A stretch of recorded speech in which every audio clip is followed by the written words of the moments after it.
Hey good people, and welcome back to the channel. It's been a while since I saw the movie Taboo Part 1, The Unspeakable Act, and while the subject matter of the movie was very taboo, I enjoyed the movie for what it was, which is a cautionary tale about what might happen to adults who were abused as children. And by abused, I'm specifically referring to a crime of incest, or the Big I as I will call it. As I stated in my review for the first movie, the Taboo movie series is a trilogy, and I recently watched part 2 of the series, which in my opinion is the best movie of the series due to the movie's editing, cinematography, and how realistic the storytelling was. If I had to give this movie a rating on a scale of 1 to 10, I would give it a solid 8, which is well deserved. And if you give me a few moments of your time, I will share some of the things that I liked and disliked about the movie. So without any further delay, let's jump right in. So there were several things that I loved about a movie with as sensitive of subject matter as Taboo Part 2. The first being the movie's overall storytelling. Taboo Part 2 is told through the lens of the character Roxanne. When we first meet Roxanne, she's a prostitute who is addicted to drugs, and a guy who operates a website that exploits drug-addicted prostitutes meets up with her, and he wants to hear her story. Roxanne is looking very rough during this time, but boy does she have a story to tell. We then go back in time, and we learn how Roxanne ended up in her current situation. In the flashback scene, we see Uncle Ben and his wife preparing for Roxanne's arrival. Later in the movie, we see Uncle Ben's daughters Ebony and Sheila introduced into the story, and the new characters have completely opposite reactions to Roxanne. The youngest daughter Ebony fully embraces Roxanne, and she views Roxanne as the sister that she's always wanted, while Sheila hates Roxanne and wishes that Roxanne would leave the house immediately. Throughout the movie, we see the toxic nature of Roxanne unfold and how it would eventually break up the family and lead to her downfall. One thing that I admired about the storytelling was how the movie painted Roxanne to have psychopathic tendencies. You see, good people, Roxanne did a number of crazy things when it came to her interactions with her family members, and Roxanne didn't care about the consequences of her actions.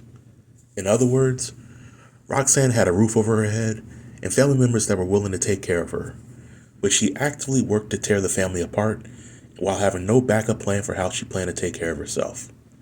In my opinion, Roxanne acted so recklessly because she was a victim of generational trauma, which brings me to my next point. The movie did a great job at displaying how generational trauma worked. Roxanne had been abused by her father, and because Roxanne had not healed from her own trauma, she preyed on her other family members, mainly her cousins Sheila and Ebony. Roxanne really did a number on Sheila as she violated Sheila when they were kids. But with Ebony, Roxanne was seemingly jealous of Ebony's level of purity, and she actively sought to lower Ebony's self-esteem through means of sensual and sexual desires. I'm willing to bet that Roxanne saw herself in Ebony before her own father violated her, and Roxanne's decision to prey on her Uncle Ben seemed very personal, because at one point, it seemed like Uncle Ben had entertained the idea of hooking up with Roxanne before coming to his senses and brushing it off. I think deep down, Uncle Ben knew that Roxanne and his brother did something, and I think that Uncle Ben may have contemplated preying on Roxanne, but refused to pull the trigger on the idea because she was too young at the time. But once she became older, he warmed up to doing the deed. We see this in the movie in a scene where Uncle Ben placed his hand on Roxanne's upper thigh while drunk and talking about the issues that he has with his own wife. I also think that Uncle Ben was only resistant to Roxanne's advances because Roxanne was so out in the open with all of her desires with him, and because Roxanne tried to expose Uncle Ben's affair to his wife. If Roxanne had played it cool and showed some sanity, then Uncle Ben may have been more willing to play along. So while the movie had a few things that I liked about it, there were some things that I did not like about the movie. My biggest issue with Taboo Part 2 would be some of the plot holes. While it was established that Roxanne and her father slept together, what's missing is the context of the incident. Did Roxanne's father groom her from a very young age, or did he forcefully take away her innocence and the abuse occurred so many times that Roxanne became desensitized to it? Furthermore, when Sheila is introduced to the movie, it's hinted that she may have dropped out of school, but the only character that questions this is Roxanne.